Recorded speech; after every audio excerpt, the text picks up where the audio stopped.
Baik, saudara, KEDA terus zahir komitmen tingkat infrastruktur luar bandar secara holistik. Perinciannya langsung bersama rakan penyampai Siti Zaidah Osman dari Kedah.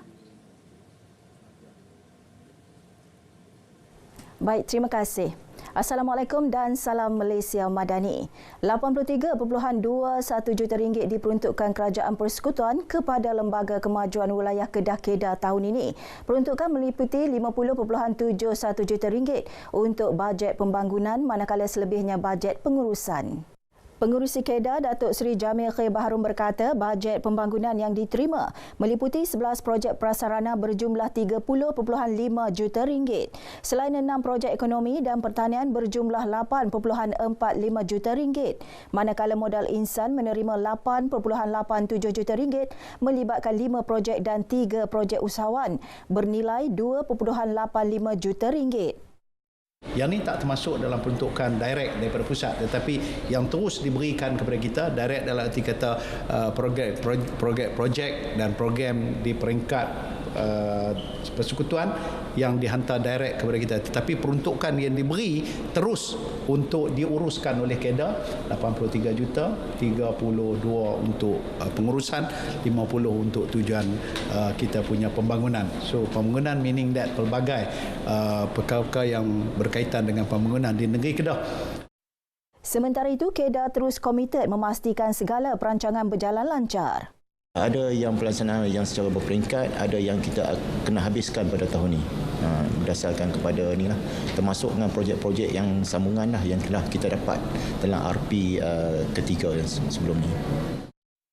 Pelan Strategik KEDA 2021-2025 memberi penekanan kepada 5 fokus utama, antaranya meliputi pembangunan infrastruktur dan kemudahan luar bandar yang lengkap dan berkualiti serta membangunkan modal insan luar bandar yang cemerlang secara holistik.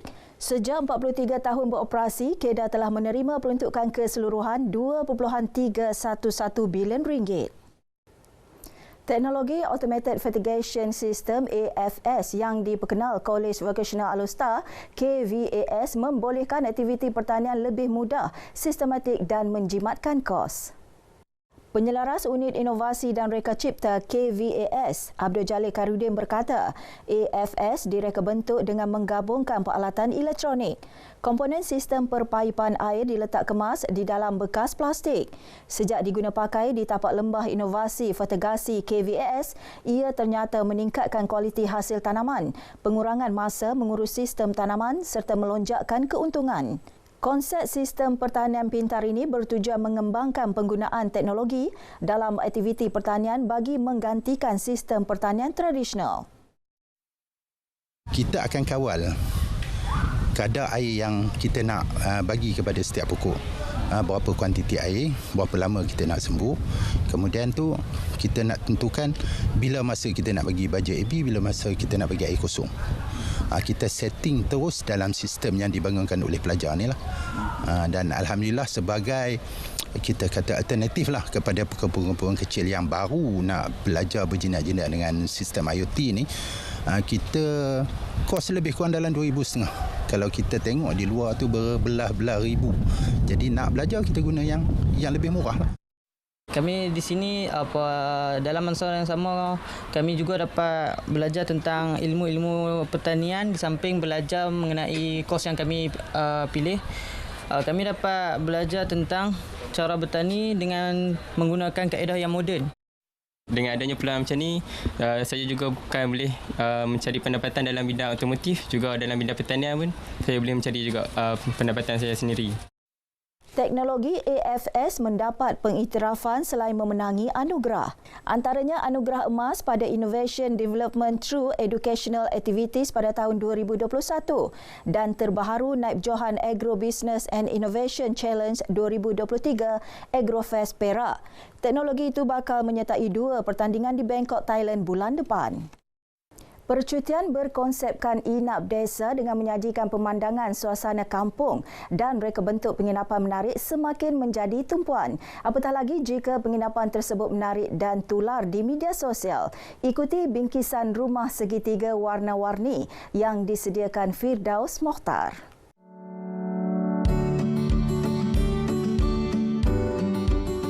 Kini saya berada di rumah segitiga ini berhampiran di Muzium Arkeologi Lembah Bujang yang berukuran 14 kali 14 kaki yang setiapnya mempunyai nama masing-masing di seluruh Malaysia di Merbuk ini.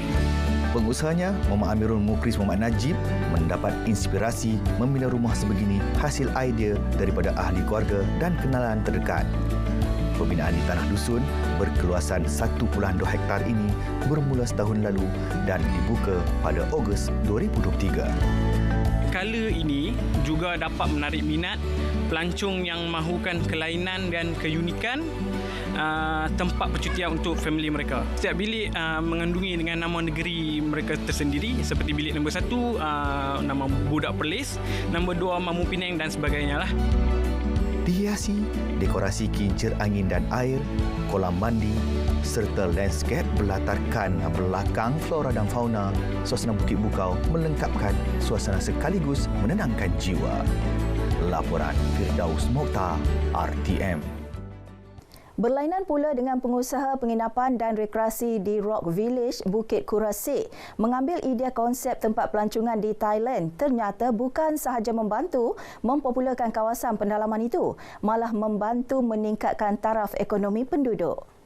สวัสดีค่ะยินดีต้อนรับสู่ Rock Village ค่ะสวัสดีครับ Selamat datang ke Rock Village. Tidak sampai 2 tahun dibangunkan, kawasan yang dipenuhi puluhan bongkah batu ini dan pernah dianggap tidak menguntungkan menjadi tumpuan pemburu keindahan alam dan aktiviti rekreasi. Keindahan awan kapetnya dengan suasana keaslian kampung menjadi tarikan utama. Saya lahir di sini dan bapa saya dan nenek saya pun di sini. Dalam tak tahu berapa generasi dah. Saya pun tak pastilah. Kalau 6, 7 saya tak tahu. Kalau nak tanya saya orang Siam, bukan orang Thai. Sini orang Siam. Kita pun travel banyak, tapi dekat sini bila sampai tu first attraction tu memang batu. Batu pagi lain, tengah hari lain dia dah dapat feeling. Lepas malam bila kena cahaya dia akan dapat feeling yang satu lagi. Ternyata idea yang diketengahkan membuka mata banyak pihak termasuk Tourism Malaysia bagi menggalakkan pelancongan domestik. Paparan itu tadi mengakhiri bahan berita dari negeri Jerapan Padi Kedah. Dari sungai hingga ke segara, Palestin pasti merdeka. Assalamualaikum dan